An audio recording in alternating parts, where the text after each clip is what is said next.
നമ്മൾ ചെയ്യാൻ പോകുന്നത് എക്സസൈസ് 2.3യുടെ ക്വസ്റ്റ്യൻ നമ്പർ 5 ആണ് കേട്ടോ. അപ്പോൾ ക്വസ്റ്റ്യൻ എന്താണെന്ന് നമുക്ക് നോക്കാം. Saili plants 4 saplings in a row in her garden. The distance between two adjacent saplings is 3/4 meter. Find the distance between the first and the last sapling. സൈലി അവളുടെ ഗാർഡനില് ഒരു റോയിൽ 4 saplings plant ചെയ്തിട്ടുണ്ട് അല്ലേ. അതിന്റെ അതായത് 2 അഡ്ജസന്റ് സാപ്ലിങ്സ്, അടുത്തടുത്ത 2 saplings തമ്മിലുള്ള distance എത്രയാണ്? 3/4 metre ആണെന്ന് പറഞ്ഞിട്ടുണ്ട്. അപ്പൊ നമ്മൾ ഫസ്റ്റ് സാപ്ലിങ്ങും ലാസ്റ്റ് സാപ്ലിങ്ങും തമ്മിലുള്ള ഡിസ്റ്റൻസ് നമ്മൾ കണ്ടുപിടിക്കണം. നമുക്ക് ജസ്റ്റ് അതിന്റെ ഒരു പിക്ചർ ഒന്ന് നമുക്ക് വരച്ച് നോക്കാം കേട്ടോ. ഇനി എന്താ പറഞ്ഞിരിക്കുന്നത്? ഈ അഡ്ജസന്റ് ആയിട്ടുള്ള 2 സാപ്ലിങ്സ് തമ്മിലുള്ള ഡിസ്റ്റൻസ് എത്രയാന്ന് പറഞ്ഞിട്ടുണ്ട്? 3/4 മീറ്റർ ആണെന്ന് പറഞ്ഞിട്ടുണ്ട് അല്ലേ. അപ്പൊ ഇത് ഓരോന്നും എത്രയാണ്? 3/4 മീറ്റർ ആണ്.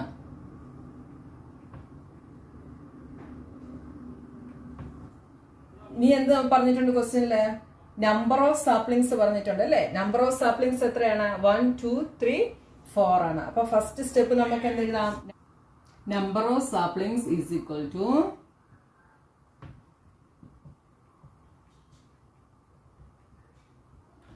ഫോർ ആണ് അല്ലെ. ഇനി നെക്സ്റ്റ് സ്റ്റെപ്പ് നമുക്ക് എന്ത് എഴുതാം? Distance between two adjacent saplings.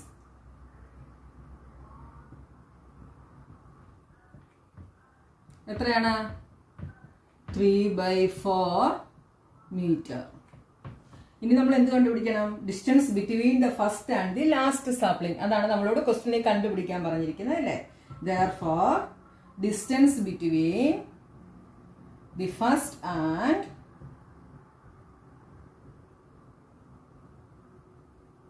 The last sapling is equal to first സാപ്ലിങ്ങും ലാസ്റ്റ് സാപ്ലിങ്ങും തമ്മിലുള്ള ഡിസ്റ്റൻസ് കണ്ടുപിടിക്കണം. എന്ത് ചെയ്യണം? ഇവിടം തൊട്ട് ഇവിടെ വരെയുള്ള ഡിസ്റ്റൻസും ഇവിടെ മുതൽ ഇവിടം വരെയുള്ള ഡിസ്റ്റൻസും ഇവിടെ തൊട്ട് ഇവിടെ വരെയുള്ള ഡിസ്റ്റൻസും തമ്മിൽ എന്ത് ചെയ്യണം? ആഡ് ചെയ്യണം. ഈ 3 ഡിസ്റ്റൻസും കൂടെ ആഡ് ചെയ്യുമ്പോൾ ഫസ്റ്റ് സാപ്ലിങ്ങും ലാസ്റ്റ് സാപ്ലിങ്ങും തമ്മിലുള്ള ഡിസ്റ്റൻസ് നമുക്ക് കിട്ടും അല്ലേ. ഇവിടം തൊട്ട് ഇവിടെ വരെയുള്ള ഡിസ്റ്റൻസ് അല്ലേ ഫസ്റ്റും ലാസ്റ്റും തമ്മിലുള്ള ഡിസ്റ്റൻസ്.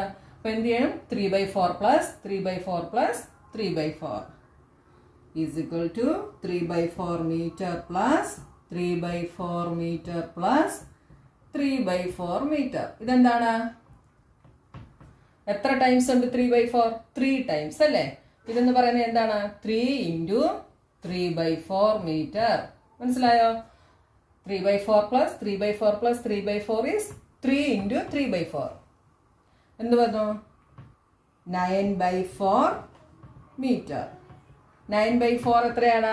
ഇത് ഇംപ്രോപ്പർ ഫ്രാക്ഷൻ ആണ്. അപ്പൊ നമ്മൾ ഇതിനെ മിക്സ്ഡ് ഫ്രാക്ഷനിലാക്കണം കേട്ടോ. മിക്സ്ഡ് ഫ്രാക്ഷനിലാക്കുമ്പോൾ എന്ത് വരും? 2 1/4 മീറ്റർ എന്ന് കിട്ടും. ഇതെങ്ങനെയാ കിട്ടിയത്? 9 / 4 ചെയ്ത് നോക്കണം. അറിയാൻ വയ്യാത്തവർക്ക് വേണ്ടി ഞാൻ കാണിച്ചു തരാം. നോക്കി, 4 2s are 8, റിമൈൻഡർ ഈസ് 1. ഇതിനെയാണ് നമ്മൾ മിക്സ്ഡ് ഫ്രാക്ഷൻ ആക്കി എഴുതിയത്. 2 is whole number, remainder 1 is numerator and divisor is denominator. 2 1/4 metre.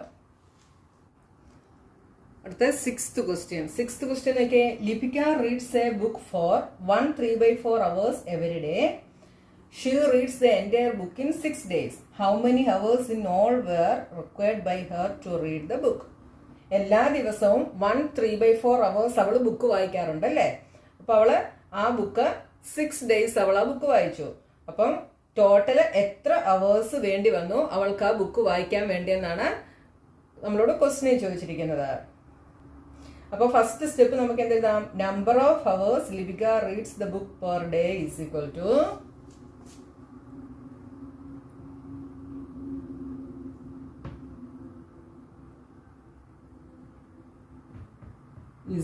To എത്രയാണ് ക്വസ്റ്റ്യൻ പറഞ്ഞിരിക്കുന്നത്? 1 3/4. 1 3/4 മിക്സ്ഡ് ഫ്രാക്ഷൻ ആണ്. അതിനെ നമ്മൾ ഫ്രാക്ഷൻ ആക്കി എഴുതണം. അപ്പൊ എന്ത് വരും? 4 × 1 ഈസ് 4, 4 plus 3 is 7. 7/4 hours. ഇനി നെക്സ്റ്റ് സ്റ്റെപ്പ് നമുക്ക് എന്ത് എഴുതാം? ഇവിടെ എത്ര ദിവസം വായിച്ചു എന്ന് എഴുതി നമുക്ക് ക്വസ്റ്റ്യൻ തന്നിട്ടുണ്ട് അല്ലെ. She reads the entire book in 6 days. അപ്പൊ അടുത്ത സ്റ്റെപ്പ് നമുക്ക് എന്ത് എഴുതാം? Number of days is equal to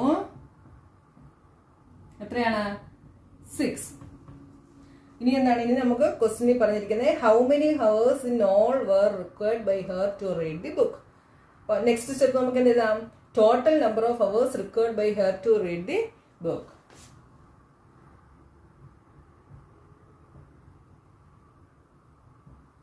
one ഡേയില് 7/4 അവേഴ്സ് വായിച്ചു. ടോട്ടൽ എത്ര ഡേയ്സ് വായിച്ചു?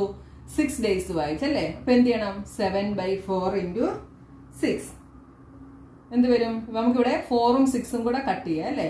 2 വെച്ച് കട്ട് ചെയ്യാം. ഇവിടെ 2 ആയി, ഇവിടെ 3 ആയി. എന്ത് വന്നു? 7 × 3 21. 21/2 എന്ന് കിട്ടി. 21/2 എന്താണ്? 10 1/2. 10 1/2 അവേഴ്സ്. അപ്പോൾ അവർക്ക് ആ ബുക്ക് വായിക്കാൻ വേണ്ടി ടോട്ടൽ എത്ര അവേഴ്സ് ആവശ്യമായിട്ട് വന്നു? 10 1/2 അവേഴ്സ് ആവശ്യമായിട്ട് വന്നു. Next 7th question. A car runs 16 kilometre using 1 liter of petrol. How much distance will it cover using 2 3/4 liter of petrol? എന്താ ക്വസ്റ്റ്യൻ പറഞ്ഞിരിക്കുന്നത്? 1 ലിറ്റർ പെട്രോളും കൊണ്ട് കാർ 16 കിലോമീറ്റർ റണ്ണ് ചെയ്യും അല്ലേ. അപ്പൊ 2 3/4 ലിറ്ററും കൊണ്ട് എത്ര ഡിസ്റ്റൻസ് കവർ ചെയ്യുമെന്നാണ് ക്വസ്റ്റ്യൻ ചോദിച്ചിരിക്കുന്നത്. അപ്പൊ നമുക്കത് എങ്ങനെ കണ്ടുപിടിക്കാം? 1 ലിറ്റർ പെട്രോളും കൊണ്ട് 16 കിലോമീറ്റർ ഓടുമെങ്കിൽ 2 3/4 ലിറ്ററും കൊണ്ട് എത്ര കിലോമീറ്റർ ഓടും? 2 3/4 × 16 ചെയ്താൽ നമുക്ക് ആൻസർ കിട്ടും അല്ലേ. അപ്പൊ സ്റ്റെപ്പ് നമുക്ക് എങ്ങനെ എഴുതാം? Number of kilometres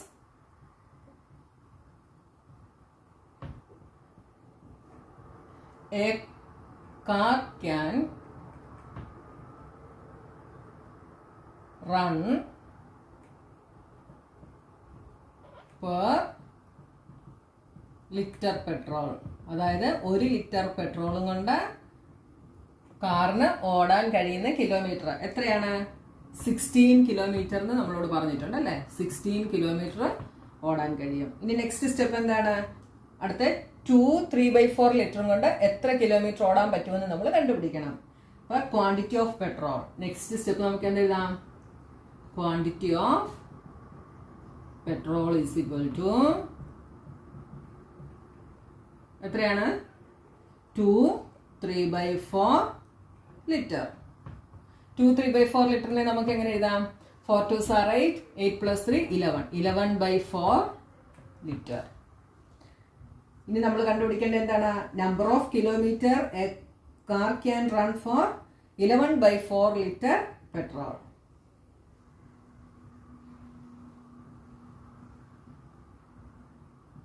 Number of kilometers a car can run for 11/4 liter petrol is equal to എന്ത് ചെയ്യണം? 11/4 into എത്ര കിലോമീറ്റർ ആണ്? 16. 11/4 into 16. 4ഉം 16ഉം കൂടെ കട്ട് ചെയ്യാം. അപ്പൊ ഇവിടെ എന്ത് വരും? 4 വന്നു. 11 × 4 is 44 കിലോമീറ്റർ. അപ്പം 2 3/4 ലിറ്റർ പെട്രോളും കൊണ്ട് എത്ര കിലോമീറ്റർ ഓടാം? 44 കിലോമീറ്റർ ഓടാൻ പറ്റും. അടുത്ത 8th ക്വസ്റ്റ്യൻ നോക്കിയേ. 8th A. Provide the number in the box such that 2/3 into ഒരു സ്ക്വയർ തന്നിട്ടുണ്ട് ഈസ് ഈക്വൽ ടു 10/30. അപ്പം 2/3 എത്ര കൊണ്ട് മൾട്ടിപ്ലൈ ചെയ്താൽ 10/30 കിട്ടുക നമ്മൾ കണ്ടുപിടിക്കണം അല്ലെ. ഈ സ്ക്വയറിൽ ഏത് നമ്പറാണ് വരുന്നത് നമ്മൾ നോക്കണം. നോക്കിയാൽ 2/3 ഈസ് ഈക്വൽ ടു 10/30. അപ്പോൾ 3 എത്ര കൊണ്ട് മൾട്ടിപ്ലൈ ചെയ്താൽ നമുക്ക് 30 കിട്ടും? അത് നമുക്ക് എങ്ങനെ കണ്ടുപിടിക്കാം? 30 / 3 ചെയ്താൽ മതി അല്ലേ. എന്ത് വരും? 10. അപ്പോൾ 3 × 10 ചെയ്താൽ നമുക്ക് 30 കിട്ടും. ഇനി 2 × എന്ത് ചെയ്താൽ നമുക്ക് 10 കിട്ടും? 10 / 2 ചെയ്താൽ മതി. എത്രയാണ്? 5. അപ്പോൾ 2 × 5 ചെയ്താൽ നമുക്ക് 10 കിട്ടും. അപ്പോൾ 2/3 എത്ര കൊണ്ട് മൾട്ടിപ്ലൈ ചെയ്തപ്പോഴാണ് നമുക്ക് 10/30 കിട്ടിയത്? 5/10 കൊണ്ട് മൾട്ടിപ്ലൈ ചെയ്തപ്പോഴാണ് അല്ലേ. അപ്പോൾ നമുക്ക് എന്ത് എഴുതാം? 2/3 × 5/10 ഈസ് ഈക്വൽ ടു 10/30. അടുത്ത ക്വസ്റ്റ്യൻ എന്താണ്? The simplest form of the number obtained in box is dash. അപ്പൊ നമുക്ക് ഈ ബോക്സിൽ കിട്ടിയ, ഇവിടെ ഒരു ബോക്സ് ആയിരുന്നു അല്ലേ, ഈ ബോക്സിൽ കിട്ടിയ നമ്പറിന്റെ സിംപ്ലസ്റ്റ് ഫോം നമ്മൾ എഴുതണം. 5/10 സിംപ്ലസ്റ്റ് ഫോം എന്താണ്? എന്ത് വരും? 5/10 ഈസ് ഈക്വൽ ടു, ഇവിടെ കട്ട് ചെയ്താൽ 5 വെച്ച് കട്ട് ചെയ്താൽ ഇവിടെ 2, ഇവിടെ 1. അപ്പൊ എന്ത് വന്നു? 1/2. നെക്സ്റ്റ് ക്വസ്റ്റ്യൻ നോക്കിയേ. Provide the number in the box such that 3/5 into dash is equal to 24 divided by 75. അപ്പൊ 3/5 എത്ര കൊണ്ട് മൾട്ടിപ്ലൈ ചെയ്താൽ നമുക്ക് 24 ഡിവൈഡഡ് ബൈ 75 കിട്ടുമെന്ന് നോക്കണം അല്ലേ. നോക്കിയേ, 3/5 ഇൻറ്റു നമുക്ക് എന്ത് കിട്ടണം? 24/75 കിട്ടണം അല്ലേ. അപ്പൊ നോക്കിയേ, 3 എത്ര കൊണ്ട് മൾട്ടിപ്ലൈ ചെയ്താൽ നമുക്ക് 24 കിട്ടും? 8 ഇൻറ്റു 3 24. ഈ 5 എത്ര കൊണ്ട് മൾട്ടിപ്ലൈ ചെയ്താൽ 75 കിട്ടും? അതെങ്ങനെ നമുക്ക് കണ്ടുപിടിക്കാം? 75 ഡിവൈഡഡ് ബൈ 5 ചെയ്താൽ മതി അല്ലേ.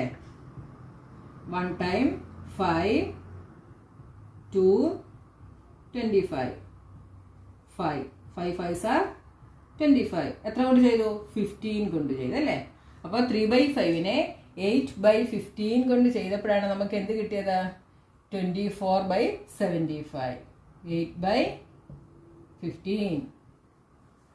അടുത്ത ക്വസ്റ്റ്യൻ ഒക്കെ, the simplest form of the number obtained in boxes. നമുക്ക് ബോക്സിൽ കിട്ടിയ നമ്പർ ഏതായിരുന്നു? 8/15. ഇതിന്റെ സിംപ്ലസ്റ്റ് ഫോം എഴുതണം അല്ലേ.